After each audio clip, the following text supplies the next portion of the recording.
부활주일 이 예배 가운데 하나님께서 우리에게 주시는 축복의 말씀입니다. 요한복음 21장 1절부터 14절까지 말씀입니다. 다 함께 합독해서 읽도록 하겠습니다.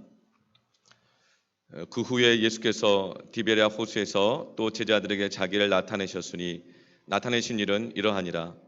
시몬 베드로와 디두모라 하는 도마와 갈릴리 가나 사람 나다나엘과 세베대의 아들들과 또 다른 제자 둘이 함께 있더니 시몬 베드로가 나는 물고기 잡으러 가노라 하니 그들이 우리도 함께 가겠다 하고 나가서 배에 올랐으나 그날 밤에 아무것도 잡지 못하였더니 날이 새어갈 때에 예수께서 바닷가에 서셨으나 제자들이 예수이신 줄 알지 못하는지라.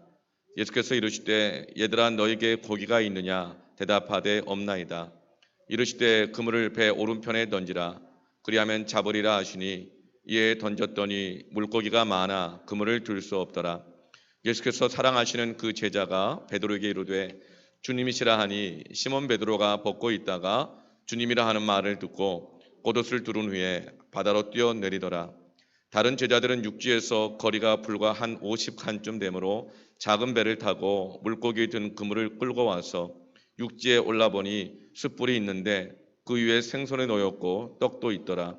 예수께서 이르시되 지금 잡은 생선을 좀 가져오라 하시니 시몬 베드로가 올라가서 그물을 육지에 끌어올리니 가득히 찬 큰 물고기가 153마리라. 이같이 많으나 그물이 찢어지지 아니하였더라. 예수께서 이르시되 와서 조반을 먹으라 하시니 제자들이 주님이신 줄 아는 고로 당신이 누구냐 감히 묻는 자가 없더라. 예수께서 가셔서 떡을 가져다가 그들에게 주시고 생선도 그와 같이 하시니라. 이것은 예수께서 죽은 자 가운데서 살아나신 후에 세 번째로 제자들에게 나타나신 것이라. 아멘. 예수님과 함께하는 식사. 저희 교회는 개척한 이후로 현재 6년 동안 특별히 부활주일 예배는 한가족 예배를 드리고 또 함께 주님이 주셨던 것처럼 그런 부활의 식사를 다 같이 함께 했습니다. 그런데 유사일이 없었던 코로나19로 인해서 부활주일날 한가족 예배를 드릴 수가 없고 또 이렇게 두 번으로 나눠서 흩어져서 또 예배를 드리고 또 오실 수가 없는 분들이 또 많기 때문에 가정에서 또 온라인 예배를 드리기 때문에 이 아쉬운 마음을 어떻게 할까 고민하다가 이제 어제 샬롬의 도시락이라고 오늘 함께하지 못하는 식사를 대신해서 주님께서 주시는 그 마음으로 각 가정 가운데 전달이 되었습니다. 오늘 영의 양식으로 주시는 예수님과 함께하는 식사를 오늘 사랑 가운데 평안 가운데 드시기를 축복합니다. 오늘 본문의 배경은 예수님과 제자들이 처음 만난 갈릴리 호숫가에서 부활하신 예수님과 함께 식사를 하시는 장면입니다. 참 멋있잖아요. 보기에 강변에서 예수님께서 식사를 준비해 주시고 제자들이 예수님과 함께 처음 만난 사랑의 장소, 그 자리에 처음 헌신했던 그 자리, 주님 따랐던 그 자리에 다시 와서 함께 식사를 하시는 장면입니다. 예수님의 제자들은 예수님이 십자가에 달려 죽으시기 전에 유월절 큰 행사에 맞춰서 예루살렘에 함께 올라갔었습니다. 그런데 그때 그들은 비록 예수님께서 십자가에 달려 죽으실 것이라는 말씀을 여러 번 하셨음에도 불구하고 설마 그러겠나, 그만큼 결심이 대단하시다는 거겠지, 이렇게만 생각하고 유월절에 맞춰서 큰 기대감을 가지고 올라갔습니다. 이번에 유월절에 가면 이제는 예수님이 이스라엘 왕으로 되시겠지, 그러면 이제 로마의 이런 지긋지긋한 억압에서 벗어날 수 있겠지, 그런 기대감을 가지고 예루살렘으로 올라갔었습니다. 그러나 결국 예수님께서는 십자가에 달려 죽으시게 되었고 그들은 예수님의 십자가 앞에서 모두가 다 예수님을 부인하고 두려워서 다 도망가 버리고 말았습니다. 그리고 다 숨어버리고 말았습니다. 그리고 나서 이제 그들은 예수님 없이 예루살렘에서 지금 갈릴리로 내려와 있습니다. 놀라운 것은 제자들이 갈릴리로 내려와 오는 그 과정 속에서도 부활하신 예수님을 2번이나 목격했습니다.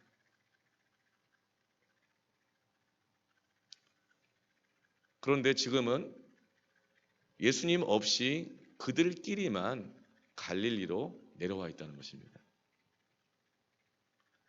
그래서 주님께서 이번에는 3번째로 다시 갈릴리까지 그 제자들을 찾아오고 계십니다.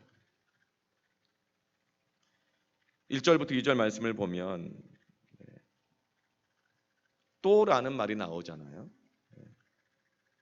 1절에 또 제자들에게 자기를 나타내셨으니, 또라는 말은 3번째란 말입니다. 그리고 디베라는 갈릴리 호수의 또 다른 이름입니다. 3절 말씀에 이들이 지금 갈릴리로 내려와 있는데 뭘 하고 있냐면 베드로가 고기를 잡으러 가겠다고 나섭니다. 그러자 다른 함께 와 있던 6명의 제자들도 우리도 같이 고기를 잡겠다고 베드로와 함께 배에 오릅니다.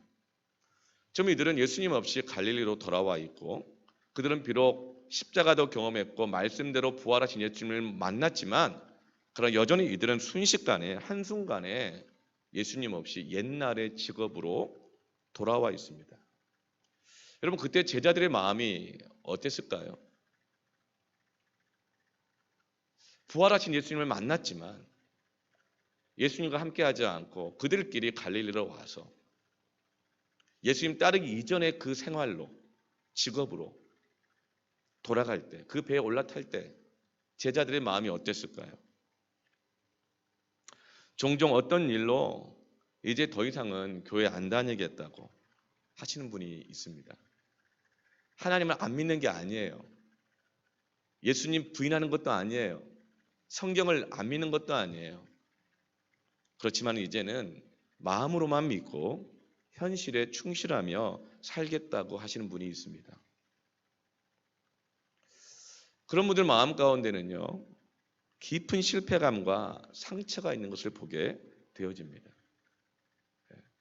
뭔가 교회에 대해서도, 예수 믿는 것에 대해서도, 교회 다니는 신앙생활하는 이런 성도들에게서도, 때로는 목회자에게도 어떤 실망감, 교회에 대해서 어떤 실패감, 그리고 뿐만 아니라 그 안에서 함께 넘어지고 자빠지고 시험 들었던 나 자신에 대한 정죄감, 나에 대한 실망감, 그런 것들 때문에 더 이상 뭔가를 기대하기가 어려운 거예요. 그런 깊은 실패감과 상처가 있는 것을 보게 되어집니다. 지금 제자들은 옛날의 직업으로 다시 돌아와 있습니다. 그들은 예수님의 부활을 못 본 게 아니에요. 예수님이 하나님의 아들이라는 것을 안 믿는 게 아니에요. 그럼에도 불구하고 그들은 깊은 실패감, 서로에 대한 실망감, 어쩌면 그렇게 매정하게 십자가에 달려 죽으시고야만은, 말씀대로 하고야만은 그 예수님에 대한 어쩌면 서운함, 원망, 꼭 그렇게 하셔야 됐나. 그들의 마음 지금은 결코 좋지 않습니다. 그리고 배에 올라탄 것이죠. 그리고 밤새도록 지금 그물을 던지고 있습니다. 그런데 날이 새도록 그 많던 물고기가 다 어디로 갔는지 한 마리도 잡히지 않았습니다. 바로 그때 부활하신 주님이 다시 찾아오셨습니다. 근데 여러분, 왜 베드로와 제자들이 물고기를 잡으러 갔겠다고 했을까요? 그냥 숨어버리지. 왜 물고기를 잡으러 가겠다고 했을까요? 그것은 누구라도 당장의 현실적인 문제가 있기 때문에 그렇습니다. 교회를 다니든 안 다니든 예배를 몇 번 드리든 당장의 현실적인 문제가 있는 거예요. 주님은 말씀하신 대로 정말 부활하셨습니다. 예수님이 영광스러운 하나님의 아들이시고 구원자이시라는 사실은 더욱 분명해졌죠. 그러나 그것은 오로지 주님의 영광이고 주님의 승리였지, 제자들은 결코 승리자가 아닙니다. 넘어진 자요, 실패한 자요, 또다시 실족할 가능성이 너무나도 많다는 것을 스스로가 잘 알고 있습니다. 주님은 부활하셨습니다. 그런데 그렇다면 또 넘어질 수밖에 없는 나, 나의 현실 생활은 누가 책임져 줄까? 누가 먹을 것을 주겠습니까? 지금 제자들은 주님이 부활하신 것과 자신의 현실은 아무 상관이 없다고 지금 생각하고 있는 것입니다. 그래서 이제는 주님은 부활하셨어도 나의 현실적인 문제, 먹고 사는 문제는 내가 해결해야 한다고만 생각한 것이죠. 어떤 사람들은 먹고 사는 일만 해결되면, 건강 문제만 완전히 해결되면, 돈에만 매이지 않으면 신앙생활, 하나님의 일을 열심히 하겠노라고 그렇게 말하는 분들이 있습니다. 왜 그럴까요? 당장 내가 직장을 그만두면 누가 그 먹을 것을 책임집니까? 당장 내 몸이 아픈데 누가 대신 나를 위해서 아파줍니까? 생활비가 당장 없는데 현재 눈앞의 문제는 누가 도와줍니까? 예수님이 다시 찾아오셔서 그런 깊은 실패감과 결국은 인생은 나 혼자다. 내가 감당해야 된다. 이런 마음을 가지고 있는 제자들에게 뭐라고 말씀하실까요? 5절 말씀 보면 예수께서 이르시되 얘들아, 영어 성경 보면 children 이렇게 나와 있습니다. 얘들아, 너에게 고기가 있느냐? 이렇게 질문하십니다. 고기가 있느냐? 밤새 그물질을 했는데 잡은 것이 좀 있느냐? 잘 돼가고 있냐? 얘들아 이렇게 물어보시는 거예요. 그래서 얘들이라는 말은 정말 아주 조그마한 어린 아이들을 의미합니다. 주님은 지금 제자들을 어린 아이들로 보고 계십니다. 여러분, 자녀들이 나중에 장성해서 직장에 첫 출근한다고 생각해 보세요. 어때요? 자녀들이 20살, 30살 넘었어도 정말 어린 아이들처럼 보이지 않습니까? 주님은 깊은 애정을 가지고 부르시는 거예요. 주님은 지금 마치 자녀가 직장에 가서 파김치가 되어가지고 돌아왔는데, 얘야, 오늘 직장에서 별일 없었니? 이렇게 물어보시는 거예요. 고기는 좀 잡았니? 일은 잘 되었니? 밥은 먹었니? 한마디로 괜찮니? 이런 질문이신 거예요. 예수님께서는 현실로 돌아가 버린 제자들을 깊은 애정으로 마치 부모가 자녀를 대함과 같이 이렇게 부르고 계시는 것입니다. 그게 예수님의 식사 초대였어요. 그러자 제자들이 뭐라고 말해요? 대답하되 아주 짧아요. 없나이다. 대답이 짧은 경우는 대부분이 지치거나 마음이 상한 경우가 그래요. 자녀들한테 물어보세요. 어때요? 그러면 어떠니? 그러면 몰라요. 그렇잖아요. 제자들은 없나이다. 짧게 대답합니다. 일이 잘 안 됩니다. 괜찮지 않아요. 그러자 예수님의 6절에 다시 말씀하십니다. 이르시되 그물을 배 오른편에 던지라. 그리하면 잡으리라 하시니 이에 던졌더니 물고기가 많아 그물을 들 수 없더라. 예수님께서 오른쪽에 그러면 그물을 던져가라. 그리고 고기를 많이 잡게 되었습니다. 이 사건의 특이한 점은 이 사건이 베드로와 제자들에게 처음 있는 일이 아니라는 것입니다. 우리가 주일에 누가복음 말씀을 드릴 때에 누가복음 5장에서 베드로가 주님을 처음 만났을 때 이와 아주 비슷한 경험을 한 것을 우리는 알고 있습니다. 이때도 베드로는 밤새 그물을 던졌지만 아무것도 잡지 못했습니다. 그때는 주님이 오른쪽이 아니라 베드로에게 깊은 곳에 그물을 던지라고 했죠. 그 장소만 다를 뿐 그렇게 깊은 곳에 그물을 던졌을 때 그물이 찢어지도록 많이 잡혔습니다. 그때 베드로가 한 말이 아주 유명한 말이 있죠. 누가복음 5장 5절에 시몬이 대답하여 이르되 선생님, 우리들이 밤이 새도록 수고하였을 때 잡은 것이 없지만은 말씀에 의지하여 내가 그물을 내리리이다 하고. 지금 베드로와 제자들은 잡은 것이 하나도 없었지만 또다시 말씀에 의지하여 오른편으로 그물을 내렸을 때 물고기를 많이 잡게 되었습니다. 베드로는 처음에 예수님을 만났을 때 주님이 그 많은 물고기를 잡게 하셨을 때 너무나 놀랐습니다. 예수님을 알지 못하고 그저 선생님 정도로만 여겼던 자신의 교만함과 불순종을, 그래도 갈릴리에서 잔뼈가 굵은 건 나고 고기 잡는 전문가는 나야. 세상에서 살아가는 방식, 고기 잡는 방식, 갈릴리에 대한 전문가는 난데, 아니 아무리 선생님이라고 랍비라고 이렇게 하라고 저렇게 하라고 가르치나? 전문가 말을 따라야지. 그러면서 그래도 선생님이니까 말해보니까 체면상 한번 내가 해주겠어 하고 그물을 내렸는데 기적이 일어난 거예요.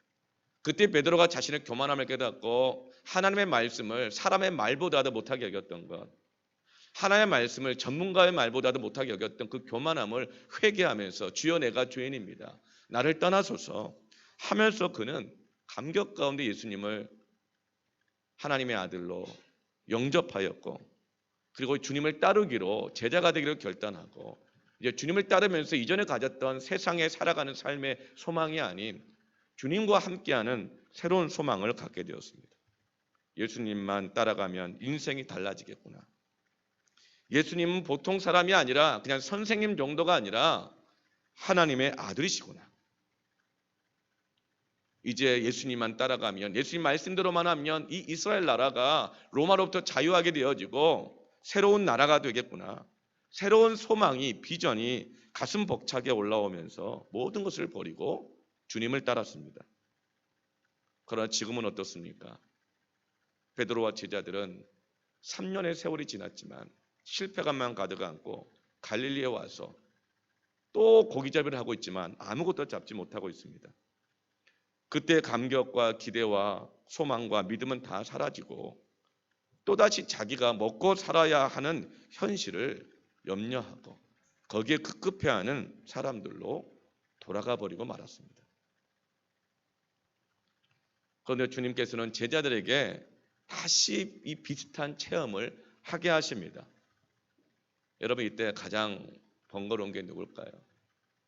지금 유사일에 없는 온라인 예배와 또 우리 오프라인 예배를 동시에 진행하고 있잖아요. 교회 학교도 지금 영상 예배를 따로 만들어서 다 보내고 있고, 이때 가장 분주한 게 누굴까요? 예수님이 이 두 번의 똑같은 체험을 줄 때 가장 분주한 건 누굴까요? 그것은 갈릴리 호숫가에서 살고 있는 물고기들입니다. 누가복음 5장에서는 원래 그 시간에는 얕은 곳에 있어야 되는데 주님이 베드로를 제자 만드시겠다고 하니까 잡혀줘야 되거든요. 예수님이 깊은 곳으로, 그러니까 물고기의 본성을 벗어나서 깊은 곳으로 하고 다 가고 있는 거예요. 이게 보이지 않는 하나님의 섭리입니다. 이번에 또 바빠요. 깊은 곳으로 가서 대기하고 있었던 이번에는 예수님께서 오른편으로, 그러니까 물고기들이 전부 다 이번에는 오른쪽이다. 우리 한 몸 희생하여 베드로와 제자들 다시금 예수님 따르게 해야겠다. 오른편으로 다 잡혀간 거예요. 이번에 온라인 예배하면서 담임 목사가 어떻게든지 간에 온라인 예배 드려야 되니까 준비하자 하니까 그냥 우리 부장님들, 운영위원들 모이고 회의하고 사역자들 한 번도 안 해본 영상 기자재 막 만들어보고 온라인 영상 예배 해보려고 하고, 이렇게 하니까 이렇게 하고 또 저렇게 하니까 또 저렇게 하고.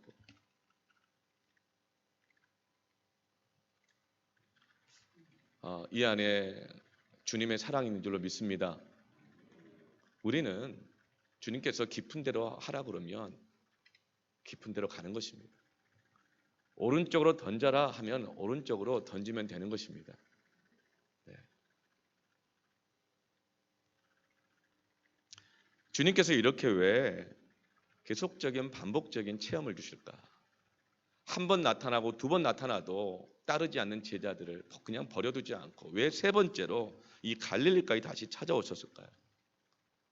우리 주님은 한 번만 용서하지 않으십니다. 우리 주님은 한 번만 기적을 베풀어 주는 것이 아닙니다. 우리 주님은 한 번만 사랑하시지 않습니다. 왜냐하면 우리는 금방 잊어버리고 선 줄 알았는데 또 넘어지는 자들이기 때문입니다. 그래서 계속 말씀을 주십니다. 계속 용서하십니다. 계속 사랑하십니다. 계속 기적을 베풀어 주십니다. 언제까지요? 우리가 온전히 설 때까지, 회복할 때까지요. 계속 기도에 응답하십니다. 우리 주님은 우리를 끝없이 사랑하시는 하나님이십니다.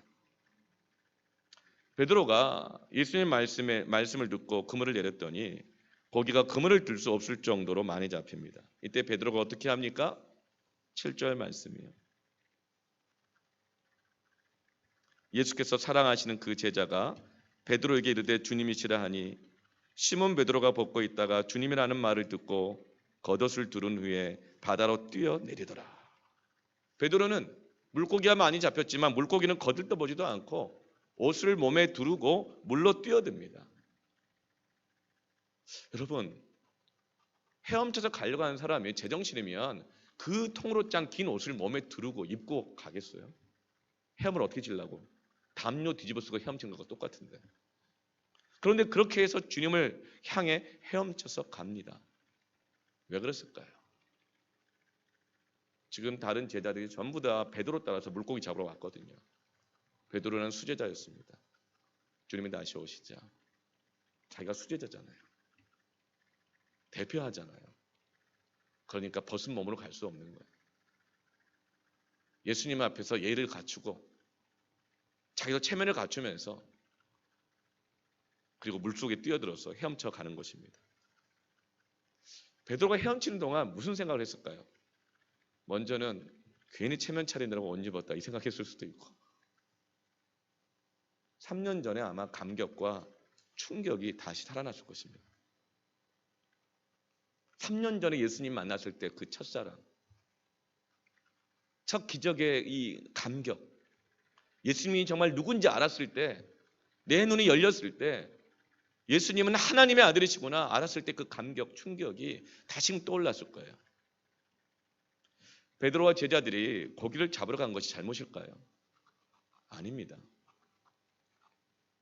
예수님은 베드로와 제자들이 고기 잡으러 간 것 잘못했다고 말하지 않으셔요.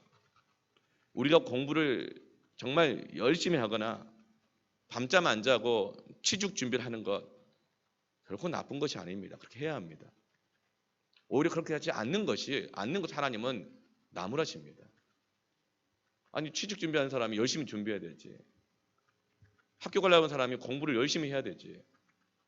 학생은 공부를 열심히 해야 되고 시험 준비생은 시험 준비를 열심히 해야 되고 직장인은 자기에게 맡겨진 프로젝트를 감당하기 위해서 열심히 해야 되는 것이죠. 그렇게 하지 않으면 오히려 주님은 아주 혼내실 거예요. 그런데 문제는 무엇이냐면 주님은 부활하셔서 살아계십니다. 그리고 제자들과 함께 계속 동행하기를 원하셔요.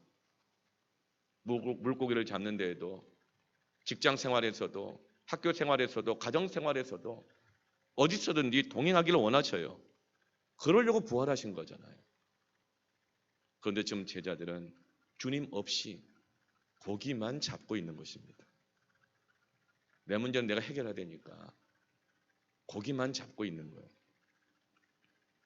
주님은 그렇게 실패감이든 실망감이든 원망이든 무엇이든지 주님 없는 채 고기만 잡고 있는 것을 결코 기뻐하지 않으십니다.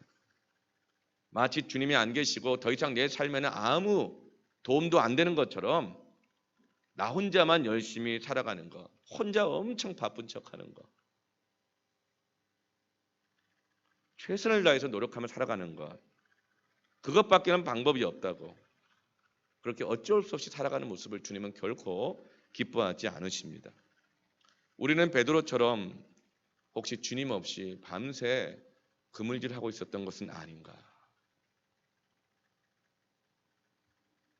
그러면 그물을 던질수록 우리 마음에는 짜증과 분노가 치밀어 오릅니다.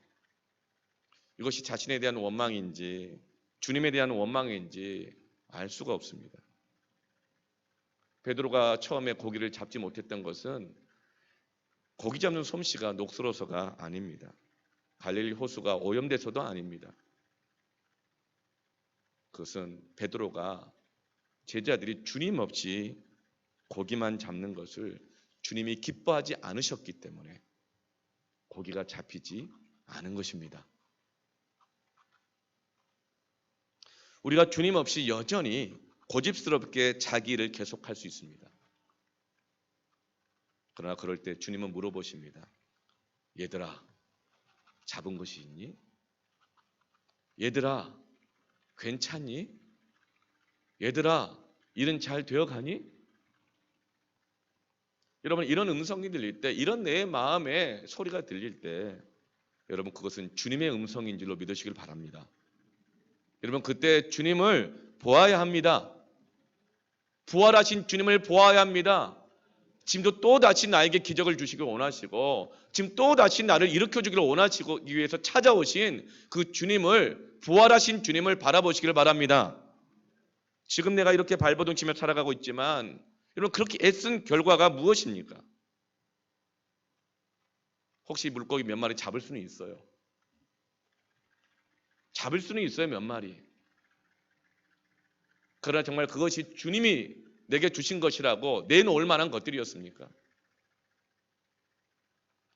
지금 나의 영적인 상태는 어때요? 나의 믿음은 어때요? 지금 내가 가지고 있는 비전은 정말 주님 만났을 때 그 비전, 그게 맞습니까? 지금 내가 드리고 있는 예배는 가정에서 드리든 교회에서 드리든 장소가 중요한 게 아니에요. 그 예배는 주님 처음 만났을 때 그 감사와 감격과 회개 가운데 드렸던 그 예배가 맞습니까? 정말 이 예배가 괜찮은가요? 정말 우리의 삶이 괜찮은가요? 주님이 물어보십니다. 이런 영혼의 소리가 들릴 때 주님은 우리의 바로 가까이에 계심을 믿으시길 바랍니다. 그래, 그때는 비록 가난했어도, 백수였어도, 교회 나간 지 얼마 안 됐지만 그때는 눈물이 있었고, 감사가 있었고, 작은 죄에도 회개함이 있었고, 조그만 응답에도 기쁨이 있었지. 그리고 소망이 있었지. 그런데 지금은 내가 괜찮은가? 나 돌아가야겠다. 나 돌아가고 싶다. 그러면서 예수님을 향하여 베드로는 헤엄을 쳐서 가고 있는 것입니다. 여러분, 오늘 예배 자리 가운데 그 마음으로 나오신 줄로 믿습니다. 베드로가 옷을 두른 채로 헤엄쳐서 호숫가에 도착해 보니 베드로가 먼저 와 있을까요? 다른 제자들이 먼저 와 있을까요? 베드로는 체면 다 차리느라 옷 다 입고 헤엄쳐서 갔는데 다른 제자들은 작은 배에다가 그물을 끌고, 그러니까 보트를 타고 노를 저어서 오니 누가 먼저 왔겠어요? 다른 제자들이 보트를 타고 먼저 가는 것을 헤엄치다가 베드로는 지켜봤을 거예요. 다른 제자들이 먼저 있으니까 와 있습니다.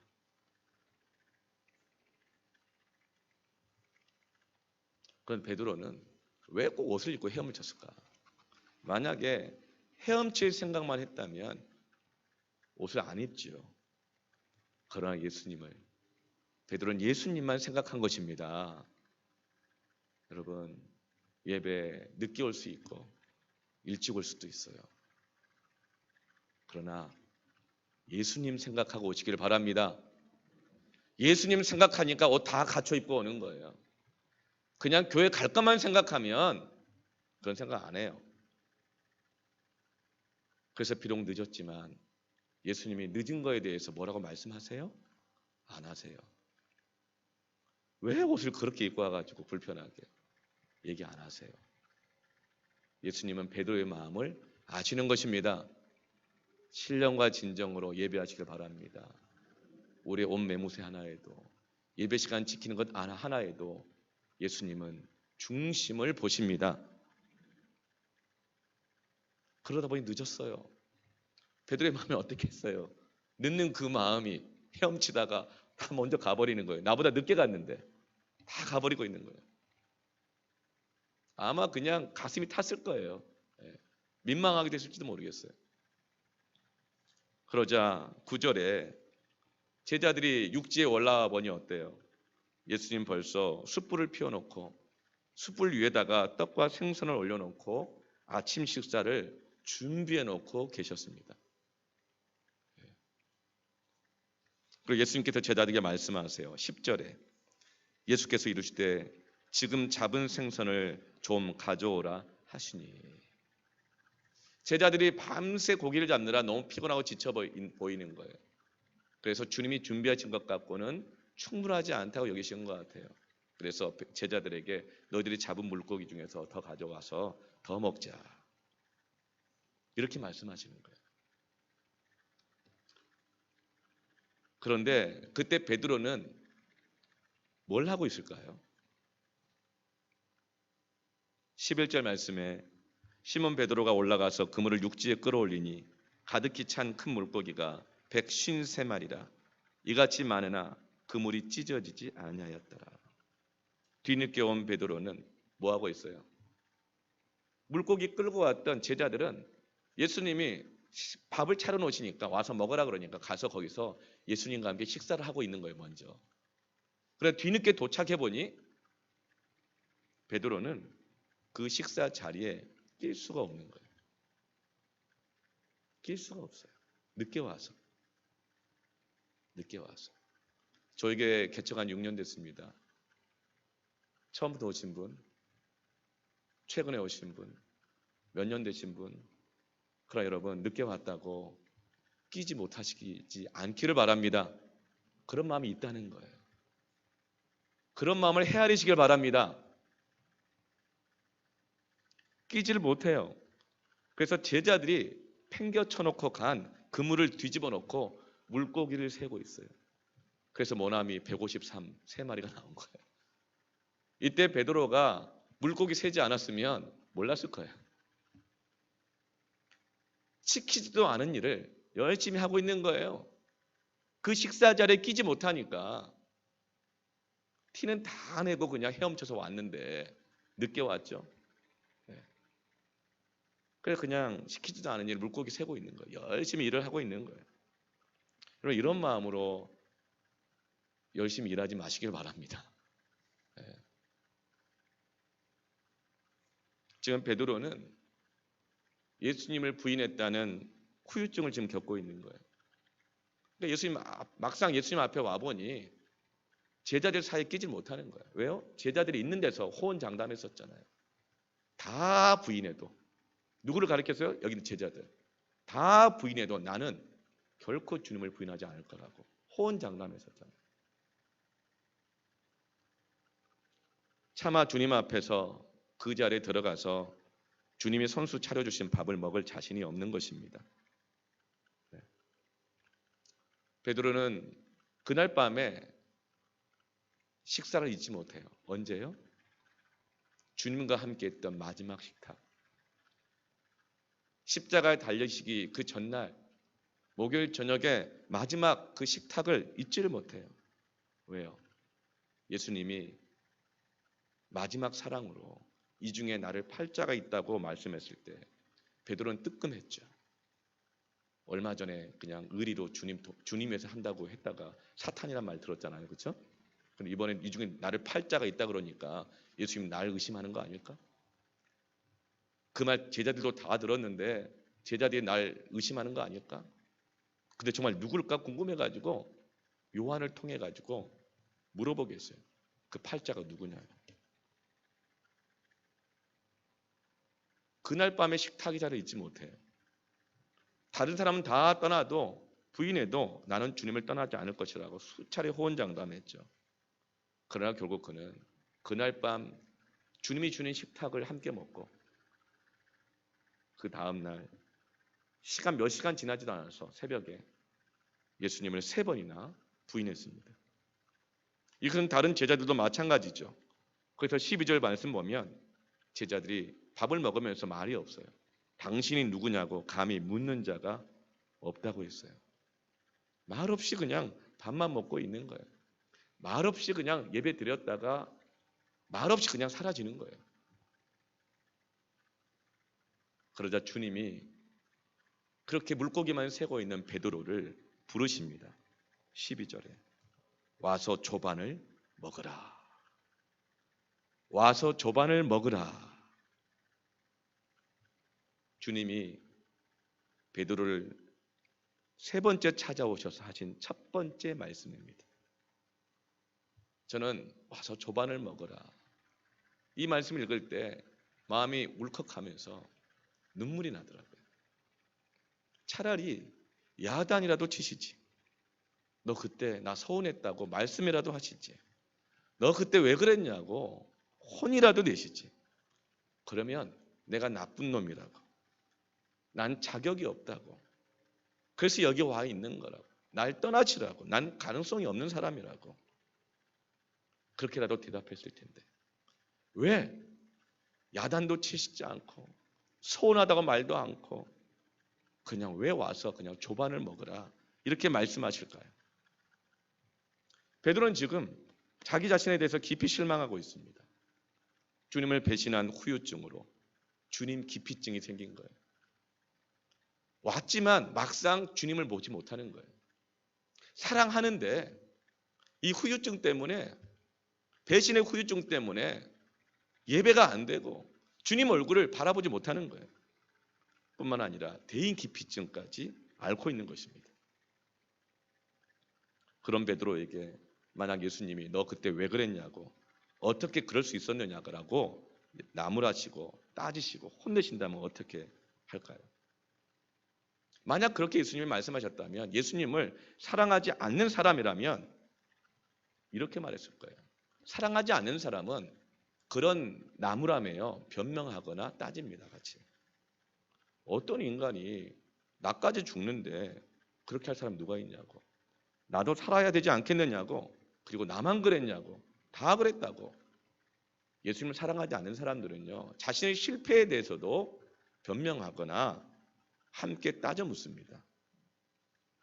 그러니까 그렇게 십자가 달려 죽으면 안 됐지. 왜 그렇게 죽어가지고 나를 실망시켜요? 이렇게 따졌을 거예요, 아마. 그러나 사랑하는 사람들은 그렇지 않습니다.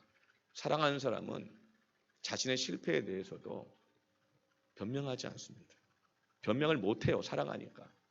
따지지도 못해요, 사랑하니까. 그래요, 내가 잘못했습니다. 저는 그런 놈입니다. 실망하셨죠?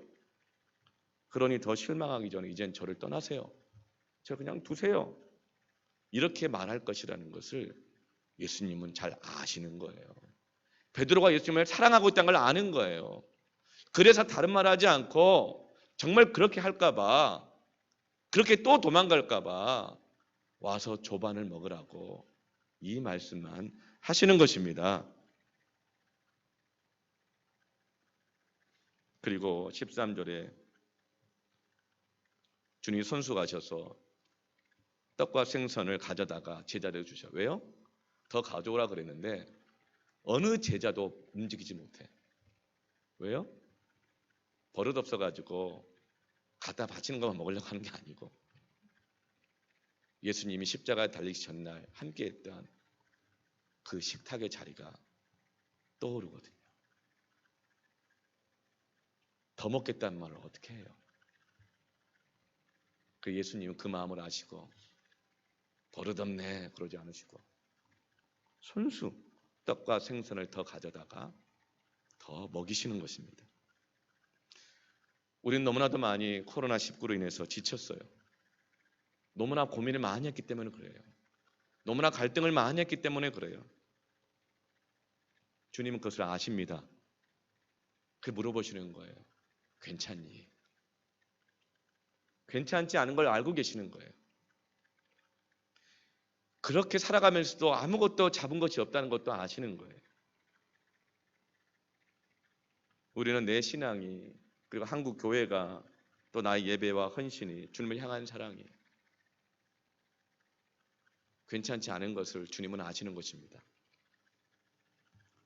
믿음으로 세상에서 살려다가 애를 썼지만 고난 가운데 넘어지고 실족하고 지쳐있는 우리에게, 현실과 신앙의 괴리감 속에서 지쳐있는 우리에게, 그리고 교회가 욕을 먹고 주님이 세상에서 조롱을 당하는 이 시대에 말 한마디도 제대로 못하고 눈치 보며 나도 혼란스러워하며 무기력하게 살아가는 우리에게 부활하신 주님이 찾아오셨습니다. 또 찾아오셨습니다. 또 찾아오셨습니다. 계속 찾아오실 것입니다. 그리고 물어보십니다. 얘들아, 괜찮니? 그리고 주님이 식사를 준비하셨습니다. 와서 조반을 먹으라. 다윗은 고백합니다. 시편 23편 4절에서 6절 말씀에 내가 사망의 음침한 골짜기로 다닐지라도 해를 두려워하지 않을 것은 주께서 나와 함께 하심이라. 주의 지팡이와 막대기가 나를 안위하시나이다. 주께서 내 원수의 목전에서 내게 상을 베풀어 주시고, 이 상은 프라이스, 선물 이런 상이 아니고 밥상입니다. 원수의 목전에서 식탁을 차려주시고 기름을 내 머리에 부으셨으니 내 잔이 넘치나이다. 감당할 수 없는 주님의 은혜입니다. 지켜주시고 사망의 골짜기에서 보호하실 뿐만 아니라 부인하고 배신한 나를 위해서 회복시켜 주시려고 원수의 목전에서 상을 베풀어 주신 주님의 은혜가 넘치나이다. 내 평생의 선하심과 인자하심이 반드시 나를 따르리니 내가 여호와의 집에 영원히 살리로다. 나 주님 떠나지 않겠습니다. 이런 주님 두고 어찌 떠납니까? 어찌 내가 실패했다고, 내가 죄를 100번 지었다고, 넘어지고 상처받고 상처주고 정죄당하고 시험에 들었다 하더라도 이런 주님 어찌 떠납니까? 떠날래야 떠날 수도 없습니다. 주님은 또 찾아오시기 때문입니다. 이 시간에 함께 찬양하면서 기도했으면 좋겠어요. 원수의 이 죽음의 음모 앞에서도 가룟 유다를 사랑하신 주님은 그 십자가 고난 앞두고도 가룟 유다에게 떡을 적셔주시며 상을 베풀어 주셨습니다. 사랑을 베풀어 주셨습니다. 실망감과 정죄감으로 세상에 찌들어가 살아가는 제자들에게도 상을 차려주고 계십니다. 우리의 머리에 기름을 부어주고 계십니다. 넘치도록 은혜를 부어주고 계십니다. 여러분, 이 시간 함께 기도할 때요, 정죄감 가운데 기도하지 않으시길 바랍니다. 다시 소망을 가지십시다. 주님이 부활하셨습니다. 우리가 침륜에 빠져 있을 이유가 없습니다. 주님이 찾아오셨습니다. 다시 우리 인생 가운데 꽃이 필 것을 소망하십시다. 다시 한국교회 가운데 예배의 꽃이 필 것을 소망하십시다. 죽고 시들은 나무 가운데 새순이 돋고 베어진 구루터기에 다시금 새 가지가 돋을 것을 소망하십시다. 나 주님과 함께 다시금 그 부활의 영광에 참여하며 그렇게 주님과 함께 동행하기를 원합니다. 이곳에 생명샘 솟아나 찬양하면서 이 시간 가슴에 손을 얹고 기도하시며 나아가십시다. 주님, 내가 그 조반을 먹겠습니다. 주님과 함께 동행하겠습니다. 감사합니다. 감사합니다. 감사합니다. 함께 기도하며 나아가십시다. 하나님